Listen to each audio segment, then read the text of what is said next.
क्या आपको डर लगता है? नहीं। आप झूठ बोल रहे हैं क्योंकि आपको डर लगता है। एक ऐसा डर जो सभी लोगों को लगता है और वो डर है ग्लोसोफोबिया। अब ये ग्लोसोफोबिया क्या है? यानी कि फियर ऑफ ऑडियंस, जब लोगों को लोगों से डर लगता है। अगर आपको ये डर खत्म करना है ना, तो आपको हर रोज 5 मिनट विजुअलाइजेशन करनी है। पॉजिटिव थिंकिंग में बहुत पावर है, आपके ग्लोसोफोबिया को ये खत्म कर सकती है, क्योंकि हमारा डर हमारे दिमाग में होता है। जब आप कुछ इमेजिन करते हो ना, तब ये जो हमारा दिमाग है ये इतना बेवकूफ है, इसे ये नहीं पता कि वो चीज रियल में हो रही है या वो एक इमेजिनेशन है। तो आज से आपको ये चीज इमेजिनेशन करनी है कि आप बहुत सारे लोगों के सामने अच्छे से बोल पा रहे हैं। जब भी आप पब्लिक स्पीकिंग करते हैं तो आपका फोकस होना चाहिए, वो ये होना चाहिए ट्रू पर्पस ऑफ स्पीच।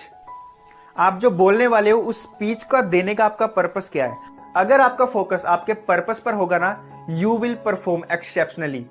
आपका फोकस अगर ये होगा कि मैं कितना अच्छा करने वाला हूं, तो आप इतना अच्छा नहीं करोगे।